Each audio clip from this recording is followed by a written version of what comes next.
And tonight, it is just a matter of time in the Aurora Theater trial. The jury must now decide if the shooter will be put to death. We have team coverage for you tonight. Marshall Zelinger was in the courtroom listening to the final closing arguments. But first, my co-anchor Anne Trujillo is leading off our coverage tonight from outside the courtroom. Anne?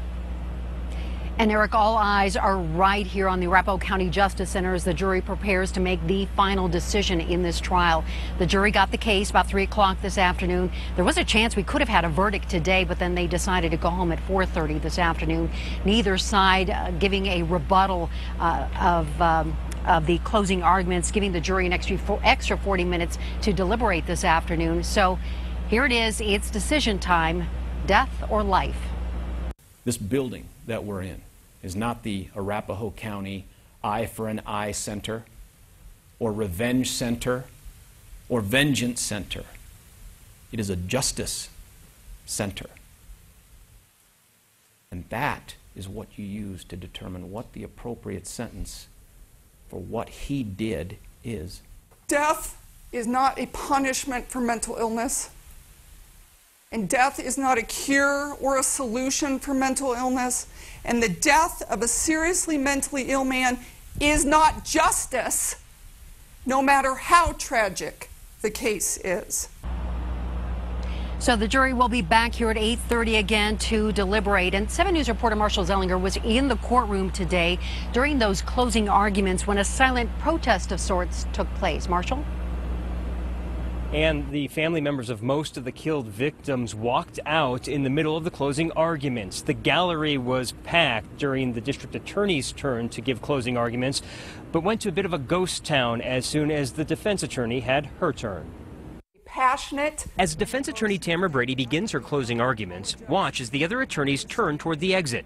Family members of the killed victims, like Jessica Gowie's parents, Alex Teves' mom, and Alex Sullivan's dad, all walked out when she started to defend the shooter's life. There is not now, nor will there ever be, a time when it is appropriate to execute a seriously mentally ill man.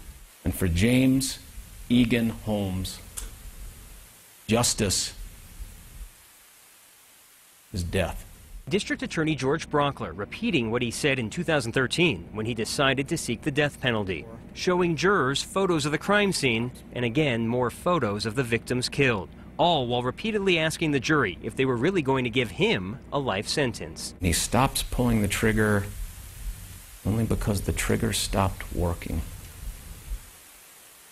Does that get a life sentence? I, as a defense attorney, would have objected to that. 7 News legal analyst Dan Reck seemed surprised the DA was turning the question around on the jury. The burden is completely on the prosecution. It seemed as though Brockler was turning that burden on its head. Mercy says more about you than it says about him. The defense asking the jury to sleep on their decision, which they will, at least for tonight. The deaths of all of those people cannot be answered by another death.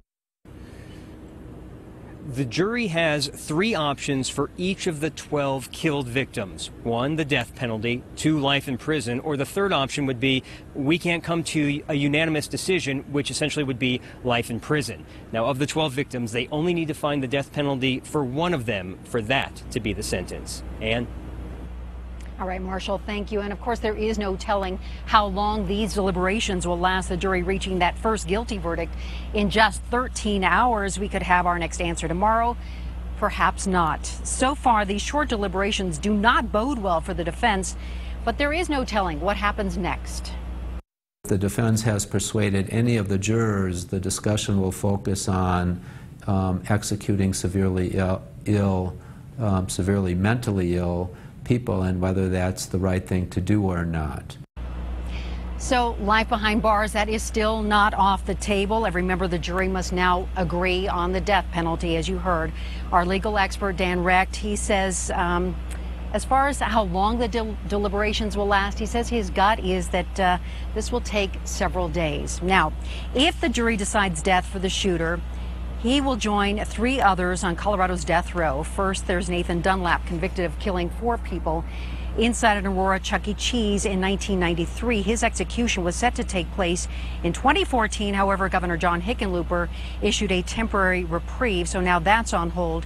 The other two men on death row, Robert Ray and Sir Mario Owens, they were convicted in the murders of Javad Marshall Fields and his fiancee Vivian Wolf.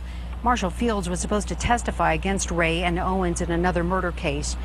A date for their executions has not been set. So we are keeping a very close eye on the courthouse here until this verdict comes down. You can always go to the 7 News app for updated information, sign up for breaking news alerts, and you will know exactly when the jury makes a decision, and then we will air the decision right here on 7 News and on the 7 News app and the denverchannel.com. Eric?